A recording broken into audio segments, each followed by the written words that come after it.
Single heart beat scan ఒక్క second లోనే world class 640 slide CT scan ఇప్పుడు మీ vista imaging Banjara hills లో. నేను అందుకే మనుషులు మన నిజాయితీగా ఉంటే ఏదో ఒక రోజు భగవంతుడు మనకు టర్నింగ్ ఇస్తాడనే దానికి నా లైఫ్లో జరిగిన ఇన్సిడెంటే. అరుంధతి అనే సినిమా అప్పుడు కాస్ట్యూమ్ కృష్ణ గారు తీస్తే 36 lakhs కొన్నాం. అరుంధతి ఏ అరుంధతి అండి? అప్పుడు సౌందర్య క్రాంతి కుమార్ గారు 36 lakhs కొన్నాం. రిలీజ్ రోజు 34 lakhs కట్టాము, 2 lakhs లేదు. 34 lakhs కడితే సినిమా రిలీజ్ అయింది, డిజాస్టర్. మొత్తం డబ్బు పోయింది, జీరో. 34 lakhs పోయింది. అండ్ అప్పుడు ప్రింట్ అండ్ పబ్లిసిటీ ఉండేది, అవన్నీ కలిపితే టోటల్ మొత్తం పోయింది అన్నట్టు. అయ్యో. 4th డేనో 5th డేనో నేను కాస్ట్యూమ్ కృష్ణ గారికి ఫోన్ చేస్తే ఆయన ఫోను లిఫ్ట్ అవాయిడ్ చేయట్లేదు. అంటే జనరల్గా ఒక ప్రొడ్యూసర్ డిజాస్టర్ అయింది, ఇప్పుడు డిస్ట్రిబ్యూటర్లకు సమాధానం చెప్పాలంటే చిన్న ఉంటుంది. బట్ నేను పట్టుకొని వెళ్ళి కలవాలని అంటే ఆయన ఏదో ఫ్లాప్ అయింది కాబట్టి వచ్చేదని అడుగుతారేమో వెళ్ళి నేను కవర్ ఇచ్చాను. 2 lakhs బ్యాలెన్స్ 2 lakhs. అదేంటంటే సార్ మీకు 36 lakhs కదా కమిట్మెంట్, ఆ 2 lakhs ఇవ్వాలి కదా అని ఇచ్చాను.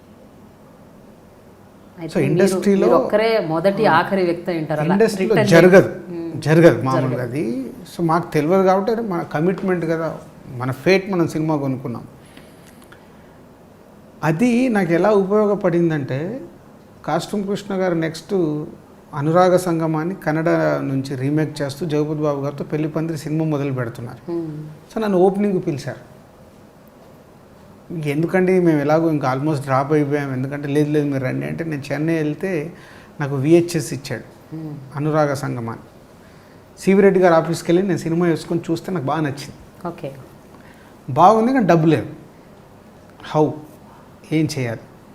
హైదరాబాద్ వచ్చిన తర్వాత శిరీష్ గారిని, లక్ష్మణ్ గారిని, మా బ్రదర్స్ని అందరినీ కూర్చోబెట్టి ఎలా చెప్పాలో కూడా నాకు ధైర్యం సరిపోవట్లా, కానీ నచ్చింది, ఇది చేస్తే బాగుంటుందనే ఫీలింగ్ ఉంది.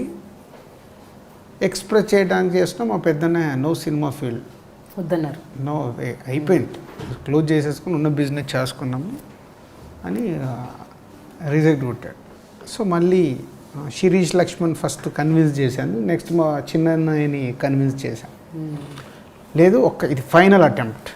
నాకెందుకో నా 6th సెన్స్ చెప్తుంది, మనం సెలెక్ట్ చేసింది తప్పు కాదు, తప్పులు జరిగాయి. ఇది అవి ఏది నాకు కథ తెలియదు, ఇది నేను సినిమా చూసాను, ఈ సినిమా ఆడద్దు అనిపిస్తున్నాను. ఓహో, అంటే అంతకు ముందు మీరు చేసిన 3 సినిమాలకు కథ తెలియదు, ఐడియా లేదు. జస్ట్ కాస్ట్యూమ్ కృష్ణ గారు వెనకాల ఏమేమి సినిమాలు తీశారు, బాగా సినిమాలని కాస్ట్యూమ్ కృష్ణ గారు. సో సివి రెడ్డి గారు డైరెక్టర్ అమ్మ నాన్న కావాలి అని ఒక సినిమా, సాయి ప్రకాష్ గారు 3 హిట్లు తీశాడు. ఇంతే అనాల్సి, అంటే డైరెక్టర్ 3 హిట్లు తీసాడంటే బాగా తీస్తాడు, ఈ ప్రొడ్యూసర్ సినిమాలు బాగున్నాయండి. అలా కొందవి అమ్మ నాన్న కావాలి అండ్ అరుంధతి. ఓకే, నచ్చితే మా చిన్ననే మెల్లిగా కన్విన్స్ అయ్యాడు. సరే కాస్ట్యూమ్ కృష్ణ గారికి ఫోన్ చేసి సరే ఏం చేయమంటారు, నచ్చింది నాకు, మరి డబ్బులు లేవంటే మీరు ఎంత చేయగలుగుతారో మీరు అంత డబ్బు రెడీ చేసుకోండి, షూటింగ్ స్టార్ట్ అవుతుంది అంటే ఇక్కడ జూ పార్క్లో షూటింగ్ జరుగుతుంటే వెళ్ళాను. వెళ్తే కాస్ట్యూమ్ కృష్ణ గారికి పార్ట్నర్స్ ఉంటే కల్పించాడు. సో రాజు గారికి చేయాలంటే వీళ్ళకి పెద్ద ఎక్స్పీరియన్స్ లేదు కదండి, మనకు వేరే ఆఫర్లు ఉన్నాయి, అవి ఆఫర్లు అంటే లేదు నాకు ఈయనకు చేయాలి, ఏం చేస్తారని చెప్తే ఒక రేటు 65 చెప్పారు. 60 lakhsకు ఫైనల్ చేశాను, కానీ డబ్బు లేదు. దగ్గరే మాకు జూ పార్క్కి షాప్ దగ్గరే, సిద్ధంబర్ బజార్లో షాప్కి వెళ్ళిపోయి అందరికీ చెప్పా, బ్రదర్ని ప్లస్ వాళ్ళని పిలిచి 60 lakhs ఫైనల్ చేశా. వాళ్ళు ఇప్పుడు 6 lakhs కట్టమంటున్నారు, తర్వాత ఒక 6 lakhs, అలా 4 ఇన్స్టాల్మెంట్లు ఇచ్చారు. 24 lakhs కట్టాలి, రిలీజ్కి 36 కట్టాలి. ఓకే, ఇప్పుడు ఫస్ట్ 6 lakhs ఆర్గనైజ్ చేయాలి. ఓకే, ఎవరి దగ్గర 1 రూపీ లేదు. మీ ఎవరి దగ్గర? అంటే నాకు షాప్ ఉంది, ఇస్ రన్నింగ్, అది ఓకేలేండి. సో ఇప్పుడు షాప్లోకి వెళ్ళి తీయాలి. తీస్తే ఏం ఎఫెక్ట్ అవుతుందో తెలియదు. ఆ రోజు గుర్తు సాయంత్రం వరకు ఆయన కాస్ట్యూమ్ కృష్ణ గారు హైదరాబాద్ టు చెన్నై ఫ్లైట్లో వెళ్ళిపోబోతున్నారు. 7కి ఎప్పుడో ఫ్లైట్ ఉంది. మధ్యాహ్నం నుంచి ఫోన్లు చేస్తున్నారు. అంటే నేను కమిట్ ఇచ్చిన నెక్స్ట్ డే డబ్బు రెడీ చేస్తున్నాము, అక్కడ 25,000, ఇక్కడ 25,000 అందరికీ చెప్తూ అందరికి ఫోన్లు మాట్లాడుతూ ఈవినింగ్ 5 వరకు ఒక 3 lakhs రెడీ చేశా.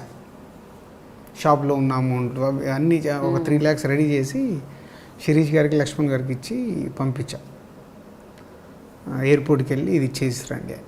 సో వాళ్ళు అలా స్కూటర్ పైన వెళ్ళి బేగంపేట ఎయిర్పోర్ట్లో 3 lakhs ఇచ్చారు. వెళ్తుంటే వాళ్ళ స్కూటర్లో పెట్రోల్ అయిపోయిందంట. వాళ్ళకు మళ్ళీ సెంటిమెంట్, అదేంటి వెళ్తుంటే పెట్రోల్ అయిపోయింది, ఇదేదో సింబాలిక్ బాగాలేదు అని నాకు చెప్తే, ఏం లేదు వెళ్ళిపోయి ఇచ్చేసానంటే వాళ్ళు వెళ్ళిపోయి 3,03,000 ఇవ్వమన్నాను. ఎందుకో వెళ్ళిపోయి కాస్ట్యూమ్ క్వశ్చన్ గారికి 3 lakhs ఇచ్చి వచ్చారు. మళ్ళీ ఇంకొక 1 weekలో ఇంకొక 3 lakhs చేసి 6 lakhs ఫస్ట్ ఇన్స్టాల్మెంట్ అచీవ్ చేశాం. ఓకే. ఇక అక్కడి నుంచి సినిమా రిలీజ్ రోజు వరకు కష్టాలు. ఆర్పి రోడ్లో ఉన్న చాలామంది ఆఫీసులకు వెళ్ళా, 6 lakhs కట్టేశాను, మీరు 50% షేర్ తీసుకోండి అని. ఒక మా 3 ఆఫీసులకు వెళ్ళి అడిగేస్తే వాళ్ళకి ఎందుకు ఇంట్రెస్ట్ ఉంటుంది, ఆ సినిమా ఎందుకు జగపతి బాబు, అదేదో ఆ సినిమాలో హీరోయిన్ గుడ్డిదంట, అది ఎక్కడ ఆడుద్ది అంటే, నేను కన్నడ సినిమా చూశానని చెప్పిన నా జడ్జిమెంట్ వాళ్ళకి ఎందుకు నచ్చుద్ది, ఆల్రెడీ డిస్ట్రిబ్యూటర్గా 3 ఫ్లాపులు కొన్నాను. అండ్ సెంటిమెంట్గా కూడా ఇండస్ట్రీ ఎలా ఉంటుందంటే, ఫ్లాపులు కొన్నాడంటే అబ్బాయి ఇటు చేయి మంచిది కాదురా, జనరల్గా థాట్ ఆ బ్రాండ్ ఉంది నాకు. అయిపోయింది. ఇది ఎంఎస్ రెడ్డి గారికి తెలిసింది, ఇట్లా నేను తిరుగుతున్నాను. మాకు ఒక మీడియేటర్ సత్యనారాయణ అని ఫోన్ చేసి, ఇట్లా ఎంఎస్ రెడ్డి గారు కలవాలంటున్నారు సార్, మీరు కొన్నారంట కదా, మీరు అలా ఎవరన్నా నా పార్ట్నర్ చూస్తుంటే పార్ట్నర్ ఎంఎస్ రెడ్డి గారు లాంటి మనిషి ఫోన్ చేసి నేను కొన్న సినిమాలో పార్ట్నర్షిప్ అడుగుతున్నా అంటే, నాకు ముందు ఆ ఎగ్జైట్మెంట్. ఎంఎస్ రెడ్డి గారు అంటే ఒక లెజెండరీ, ఆయన సినిమాలు తలంబ్రాలు, ఆహుతి, అంకుశం అని గుర్తొస్తుంటే అంటే చిన్న షవరింగ్. ఆయన ఎందుకు ఫోన్ చేశారు, ఆయన నేను ఎంతోమందిని అడిగితే వద్దన్నారు, ఆయన ఎందుకు ఫోన్ చేశారంటే శబ్దాలకి వచ్చాం, స్కూటర్ వేసుకొని వచ్చాం. ఆయన కలుస్తున్నాను ఎగ్జైట్మెంట్, సెల్ ఫోన్ కూడా లోపల పెట్టుకొని అన్నీ చూసుకొని వెళ్ళిపోయి కూర్చున్నాను. ఏం పేరు నీదని, వెంకటరమణారెడ్డి అని. రెడ్డివా, మరేంటి రాజు అని పిలుస్తారేంటి, అప్పుడు నైజాం రాజు అనేవాళ్ళు, నైజాం సినిమాలు కొనేవాళ్ళు రాజు అని. రాజు అని పిలుస్తున్నారంటే అంటే ఇంట్లో ముద్దుగా, ఏంటి సినిమా కొన్నామంట కృష్ణ వాళ్ళది ఏంటిది అంటే, ఇలా చూశాను సార్ నేను, బాగా నచ్చింది, ఇలా 60 lakhs కొని ఒక 6 lakhs పేమెంట్ చేశాను సార్. నాకు రామకృష్ణ చెప్పాడు, అంటే వాళ్ళు అప్పుడు కోడి రామకృష్ణ కానీ రామకృష్ణ అని తెలుసుకున్నాను. సరే, ఆయనకు ఆఫీస్ ఉంది అప్పుడు, సుబ్రహ్మణ్యేశ్వర ఫిలిమ్స్ అనేది పెట్టారు ఎంఎస్ రెడ్డి గారు నైజాంలో పెట్టి, సరే 6 ఇచ్చావు కదా, ఎంత ఇవ్వాలంటే 24 ఇట్లా ఇవ్వాలి సార్, 36 ఇవ్వాలి సార్. ఒక పని చేద్దాం, నేను 50% షేర్ తీసుకుంటాను, ఇప్పుడు 12 నువ్వు కట్టు, 12 నేను కడతాను, 24 అవుతుంది, 36 అప్పుడు థియేటర్లకు వెళ్ళి తెప్పించిద్దాం అంటే, నా నెత్తి మీద నాకు పాలు పోసినంత ఆనందం వచ్చింది. అదే మీరు అడగడమే ఎక్కువ సార్, ఓకే చేద్దామని. ఎంఎస్ రెడ్డి గారిని నెక్స్ట్ డే వారు ఫస్ట్ టైం నన్ను చెన్నై తీసుకొని వెళ్ళారు ఫ్లైట్లో. వెళ్ళి వాళ్ళ ఆఫీస్కి వెళ్ళి అగ్రిమెంట్ ఎంఎస్ రెడ్డి గారి మీద చేయించారు. సో అక్కడే ఎంఎస్ రెడ్డి గారు 6 లక్షలు ఇచ్చేశారు. సో ఫస్ట్ ఇన్స్టాల్మెంట్ నేను 6 ఇచ్చాను, ఆయన 6 ఇచ్చాడు. నెక్స్ట్ ఇన్స్టాల్మెంట్ నేను 6 ఇవ్వాలి, ఆయన 6 ఇవ్వాలి. సెకండ్ది కూడా అలా అన్నీ కష్టపడి చేసి 24 lakhs అచీవ్ చేశాము. సో ఇక రిలీజ్ రోజు కొన్ని సమస్యలు వచ్చాయి, సమస్యలు దాటాం. అంటే ఎంఎస్ రెడ్డి గారికి ఉన్న ఇమేజ్ వల్ల తను చూసి కొంచెం ఏదో ట్రిమ్ చేయమన్నాడు ఆ రోజుల్లో. శబ్దాలకు ప్రింట్ తెప్పించుకొని ఆయన్ని ట్రిమ్ చేసేసి నైట్ ప్రొడ్యూసర్స్ కోడి రామకృష్ణ గారు అప్సెట్ అయిపోయి, వాళ్ళకి ఏదో ఫైనాన్షియల్ ప్రాబ్లం వల్ల ప్రొడ్యూసర్స్కి రిలీజ్ కొంచెం 1 షో రిలీజ్ కాలేదు. ఎంఎస్ రెడ్డి గారు మట్టుకు నైజాంలో సంధ్య థియేటర్ ప్రింట్ పంపించి రిలీజ్ చేసేసారు. అంత క్రమ్జీ అయింది. బట్ సినిమా సూపర్ హిట్ అయింది. సూపర్ హిట్ అయిపోయి నాకు ఫోన్స్ వస్తున్నాయి, ఇట్లా రిలీజ్ అయింది, సూపర్ హిట్ అయింది, ఇక్కడ ఫైనాన్స్ క్లియరెన్స్ కాలేదు. సో కాస్ట్యూమ్ కృష్ణ వాళ్ళు వీళ్ళు ఇంకా మేము కేసులు పెడతాం అవి అంటే, నేను మళ్ళీ కాస్ట్యూమ్ కృష్ణ గారి దగ్గరికి వెళ్ళి, సార్ మీరు ఏది చేసినా డ్యామేజ్ జరిగేది నాకు, నన్ను ఇక్కడ వరకు తీసుకొచ్చింది మీరు. ఇప్పుడు ఎంఎస్ రెడ్డి గారు ఏ డబ్బులు అయితే కట్టియాలో అది నా రెస్పాన్సిబిలిటీలు తీసుకొని నేను కట్టించేస్తాను. సో నైజాం మట్టుకు మీరు డిస్టర్బ్ చేయకండి అంటే, పాపం ఆయన ఇమ్మీడియట్లీ అలా పార్ట్ని చూసుకొని, సార్ అలా డబ్బులు వచ్చేస్తున్నాయి కాబట్టి మనం ఏం మాట్లాడేది, ఇంకో 5 lakhs వల్ల ఏదో ఎక్కువ అడగడం, సో రిలీజ్ తర్వాత కడతానని నేనే పర్సనల్గా నోట్ రాసి ఇచ్చి చెక్ ఇవ్వడం, అలా ఇలా చేసి నైట్ వెళ్ళిపోయి 2 days నిద్ర లేదు నాకు. సంధ్య థియేటర్లో ఫస్ట్ టైం సెకండ్ షో కళ్ళు మూసుకుంటూ సినిమా చూశాను. Cinema super hit.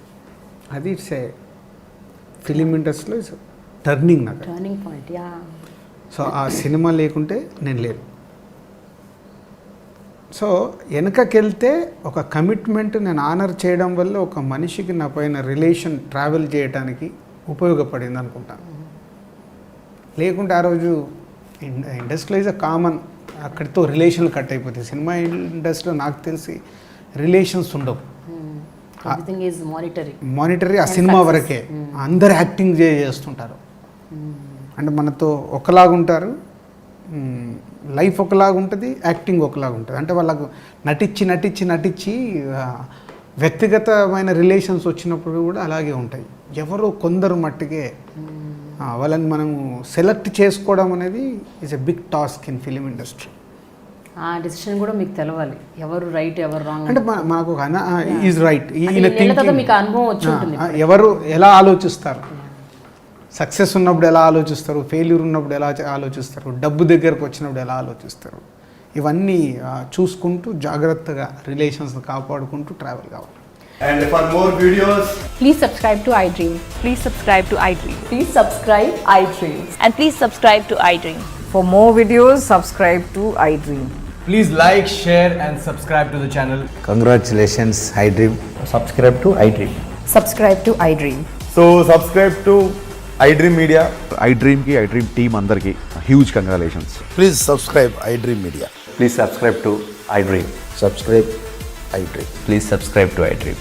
iDream అంటే నా కళల ఛానల్ సబ్స్క్రైబ్ చేసుకున్న నోరు తిరుగుతలేదు, మీరైతే గంట గుర్తు కొట్టండి. For more such videos, please subscribe to iDream.